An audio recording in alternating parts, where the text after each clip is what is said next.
this. Pretty happy with that. It's the little things that matter to me these days with new tech. Little things make you happy. In today's video, we are going to compare Lightroom and Capture One. Lightroom is an amazing piece of software. It's almost, I would say, perfect. Almost. It catalogs, it organizes, it edits my raw files. It also has Lightroom Mobile as well, which connects to your desktop, and you can start your edit on your desktop, take it over onto your mobile devices like your phone, iPad, laptop, that kind of thing. It does now, though, have one big downside that has irritates me a lot recently, and that seems to be that every update that Adobe do to Lightroom, it gets slower and slower and slower. And it's just so frustrating when you're making an edit, you move that slider, and then it takes 1 to 2 seconds before Lightroom catches up. And it's a deal breaker, I think, at this point. So I've been looking elsewhere of where to edit, and people have recommended recently Capture One to me on a number of occasions. With using the Fujifilm cameras as well recently, people were telling me that Lightroom is not good at editing the Fujifilm RAW files, and that Capture One does a much better job. So I wanted to test that for myself and compare Lightroom to Capture One. This is by no means a review though. I'm pretty familiar and pretty decent with Lightroom, but I'm not by no means an expert with Capture One. So it's just my experience using both side by side, and I'll give you my conclusions, or we'll see what the outcome is at the end. What we're going to do is edit 2 pictures, one taken on a Fujifilm camera, one taken on a Canon camera, and I will show you one edit on Capture One and one edit on Lightroom, even though I will edit both pictures with both bits of software. At the end, we'll then compare the two, have a look at both images, see if there's any discernible difference between Lightroom and Capture One, and see which one is better. So I think without further ado, we'll get into the computer and start editing. Okay, so I'm in the computer, and we're going to start by editing a Fujifilm GFX50S RAW file, one I took last week. Featured this image in the video last week as well. I'm going to take you through the edit of it now in Capture One, because I want to see if I can pull anything extra out of it using Capture One that I didn't get in Lightroom. So we're here in Capture One, and unlike Lightroom, Capture One doesn't have a library and a develop module.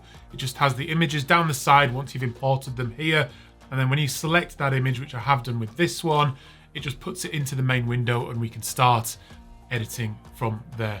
So if you haven't used Capture One before, and I'm really quite new to it, if we come up here to the left hand side, we've got these different tabs here, and they sort of follow a fairly natural workflow from import and folder and catalog management. In this first tab, we've then got some camera controls that I think includes some tethering tools as well. We've then got our lens profiles and things like that, and then come across to color. Next one is exposure and brightness and things like that, and then move further down towards export and things. So quite handy, quite well laid out, but all the main controls are in these 2 tabs here, all our main sliders that we're going to be using. Then there are some tools like the crop tool, gradient tool, stuff like that across the top. So let's start off by just removing the slight hue or the color cast that the ND filter has put onto this image. It's a slightly magenta red color, which is not very nice. So to do that, come down to the color tab here, and we just select this little tool here, move over to a part of the image where I can see that about there, and it puts in some of that red magenta. And then I know I need to drag that hue down a bit just to take that magenta out, and that is pretty much it for the whole image. I'm then going to come up to the top and use the straighten tool, very similar to Lightroom, just drag across, get that line straight on the horizon, and straighten up the image. These tools here across the top are quite handy. That's just a simple pointer tool. The hand tool is quite handy because if you double click it, it zooms into the image. You can then do more of a zoom using the scroll wheel on your mouse, which is rather nice. You can then drag around, and look how much detail there is in that RAW file. Beautiful camera, that GFX50S. Featured on the video about medium format last week. If we come up to here, we've got all the color controls here, like I said. It is quite frustrating in Capture One that most of the sliders are covered across these 2 tabs. I found it quite annoying having to click across both of these, rather than in Lightroom where you just scroll down and you have all the controls in one bit. However, I'm using the Loop Deck still for all my photo editing. Beautiful device, makes it really fluid and natural to edit your images, and it works with Capture One as well. And if I'm in the color panel like I am here, if I just decide to increase the exposure a little bit, as I turn the control of the knob on here, it just flicks over to the control panel, which is to the exposure control panel, which is really nice. If I then go and adjust the white balance a little bit, it'll flick back again, as you can see there. So that's a really nice feature using the Loop Deck. I'm just going to turn the white balance down a little bit just to bring that bleak, cold feeling that was in existence when I was here shooting this scene. Then I'm going to go back to the exposure, and I'll use the mouse for editing this so you can see what I'm doing. I don't need that extra exposure in there, but I do want to add a little bit of contrast in there, probably about to there. And then I want to bring some details out of those highlights in the sea and in the sky, and then bring lots of that shadow back around the cliffs on the right hand side there. So just drag that shadow slider up and bring out that detail, and that's starting to look much better. If we move down to the levels here, this is similar to the white and black slider in Lightroom. So rather than having a slider, we just use the levels here, and to just the whites here, I can just drag this slider down to there, and then just bring the blacks up a little bit as well, and putting that contrast and maximizing the black and white image, black and white in the image there. I then want to put a gradient in to darken that sky even more, to give it that moody feeling that I had. So I'm just going to come up here to the gradient mask and drag down in a very similar way to how I do it in Lightroom, and it just puts that mask over there. And then I can come over to the exposure and drag that down, maybe to about 1.5. That's starting to look pretty good now. I'm just going to add in a bit of clarity. And then if I select the hand tool and then come down to this area here with the rock, the one slider that Capture One does have that Lightroom doesn't is this structure slider here. We can get a similar effect in Lightroom using different tools, but you can see the effect it has on the rock there, just bringing out that extra sharpness, that extra bit of detail in the rocks. If I slide all the way down there, you can see how it softens it, but bring that structure back and you can get nice shot. I mean, it's way over there, but somewhere around 5 just brings out and sharpens that detail up pretty nicely in the rock there. Nice little feature for landscape photographers, I think that is. I do want to warm this area up here though. So all I'm gonna do is use the color panel again here. So I'm gonna get this selector and choose one of those yellowy type colors and just adjust that on the hue a little bit down that way, and increase the saturation to bring out some of those golden colors. I've taken a little bit of the yellow off and just the oranges and brought that out. And I just think that looks really nice and really natural. Let's have a look at that file and see if we can see what detail we can see. Let's zoom in on this rock there. I mean, yeah, it's a great camera, a great image. I'm quite happy with the edit. Let's just zoom across into Lightroom where I've edited this picture. You can see I've edited the colors slightly differently in Lightroom. Let's zoom in to have a look at the detail and try and compare that. So have a look at Lightroom there. Looks good, nice detail. And that's Capture One. I'm pixel peeping here, and I pretty much, personally, looking at the screen this close on a decent monitor, I can't see any discernible difference there between the raw file edited in Capture One and the raw file edited in Lightroom. If anything, if I had to choose, I would say it almost looks slightly better in Lightroom, but barely. It looks pretty much the same. Apart from the slight difference in the edit that I've done, it looks virtually the same. So yeah, I mean, in terms of quality of the raw file, I don't think there's anything particularly superb happening there. I did just want to check the Fujifilm X-T3 files quickly. This is a shot I took the other week when I was reviewing that camera. I'll zoom in onto here. Let's go into 200% and then come across to Lightroom. And if that's at 200% as well, you can see that the While the raw file in Capture One is definitely looking much better. However, what I have noticed is I think this is something to do with the preset that Capture One is applying to the Fujifilm raw files, because if we look over here on the left, there is 50 luminance noise reduction added there and a load of sharpening as well. So if we come across to Lightroom, that looks much worse. But if we come down to sharpening here, for some reason, that's on 0. On all the other files, it's gone up to 40. So if I just put that up to 40, which seems to be the default as well for that, and then increase the noise reduction to 50 there, that now looks pretty much the same to me. I have edited this image, but I haven't adjusted clarity or anything like that. That's going to affect sharpness. So now with those adjustments I've made, I don't think I even need that much noise reduction in Lightroom. Let's go down to about there. Yeah, I mean, the noise reduction, if we look in the water here, the noise reduction looks pretty much the same. The rocks look, the sharpness in the rocks look the same.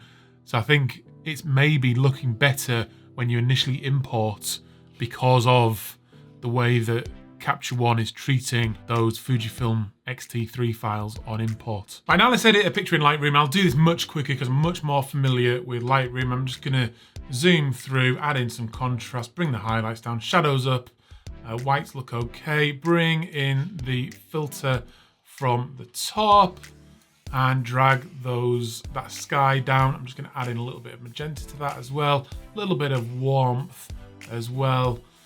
Remove that, and then I want to adjust the whites up a touch, bring in some extra saturation, raise those shadows right up, and very quickly I've got a pretty good looking image there. This one is taken on the Canon 6D Mark II from when I was reviewing that. I've also edited it in Capture One as well, so let's have a look at some of the detail in this style. This is taken from Loughrig Fell, looking over Windermere. If you want to visit this location, you can come with me on my Light and Land tour that's in February. This is probably one of the locations we'll be visiting. So head over to Light. I'll put a link down below for that 3-day epic adventure in the Lake District. And this is one of the places we're going to visit. Let's have a look at that. Yeah, looks fine. Let's have a look at it in this one where I've already edited it as well. Double click down on there, zoom in a touch. And again, I can't really see any discernible difference between the quality of how Capture One and Lightroom are using the raw files. It does look different because I've edited it in slightly different way. It's a bit warmer there. That looks really nice. I've done that super quickly, as you saw. One of the big upsides about Lightroom is that you can combine exposures using the HDR tool. If we go into the grid view, if I selected these, if these were 3 bracketed images, for example, I just right click, go photo merge and HDR, and it will combine those exposures into a HDR file, which is much larger. We've got that full bracketed dynamic range in our image. Capture One does not do that at the moment, so there's no way of doing it. People, I think, use Aurora HDR and then bring it back into Capture One. That is a bit of a deal breaker for me because I use bracketed images a lot, and that HDR function in Lightroom does it automatically, it does it quickly, and just makes my workflow really fluent. If we go to this same image in Capture One, there is a huge, huge upside to Capture One, which I'm very excited about. And that is the way we can use layers with raw files, and you can't do that in Lightroom. So with the layers in Capture One, I have full control over all the adjustments, absolutely all of them, which you don't have in Lightroom. So for example here, say if I am really happy with the color of the sky, in Lightroom you can only adjust, if I adjust the color or the hue, I select a blue hue here, it adjusts the color of all the blue hues in that water, on the image, sorry. So it's the sky and the water, as you can see there. If we come back to Capture One, what this does is let you make a gradient or a selection, sorry, and then control everything, including the color. So say if I wanted, I'll just do it as an example here. Say if I wanted to change the color of the water, but not the sky, all I would do is come up here and select the draw mask and then just draw a mask over the blue areas of that water like that very quickly. And then come down to the color wheel here and select it. We'll just do advanced there, select that color hue, and you can see that's the blue colors. And now if I pick up the hue slider here, I'm on layer 2 here, which is the mask I've just drawn in. I can then change the hue of that water. Let's just expand that a little bit and change the color of that water, increase the saturation and things like that, which it's really powerful, and you cannot do that in Lightroom. You can't adjust the whole color. So I can make it a bit more, put a bit more magenta in it, or a bit more the sort of light blue there. Change the luminance as well, or the lightness, as Capture One calls it. It doesn't look good there, but it's just an example of the fine control you have over color, much more so in Capture One than you do in Lightroom. And again, that's a bit of a game changer. The ability to use layers and layer up and rename them and organize your layers and your adjustments right across the image is a really powerful tool. I don't know why Lightroom hasn't introduced that. It's probably because Lightroom maybe needs rewriting from the ground up. It's struggling to do everything anyway for some reason, and Capture One just seems to work much more fluently and smoothly. So a game changer for me there. So overall, I can't see any difference in quality from the way that Capture One handles RAW files and Lightroom handles RAW files. The HDR function and the mobile functions of Lightroom are brilliant, and I use them all the time. It's got all my backlog in it as well, but they're both great features of Lightroom. It's seamless, it works really well most of the time, apart from that speed issue. Capture One, on the other hand, very similar. You would very quickly get used to it, to the workflow, to the different controls. They are generally all the same, but this layer thing takes Capture One to another level. So I think I'm probably going to keep both of them, use both of them, because they both have slightly different features that I can benefit from in different situations. If I had to just use one, at the moment, that's a very difficult choice. Probably Lightroom, just because that's what I've been using, in the hope that the speed issue will be resolved. But yeah, but if you were just starting out, they're both brilliant, and I'd give both a try. You can have trials with both of them to see which one you like best. Yeah, both great. Anyway, I'll put links down below for both pieces of software. Like, subscribe, comment. I'd love to hear from you. Do whatever you need to do, and I'll see you on another video very, very soon. I'm Adam. This is First Man Photography. Out. Say what you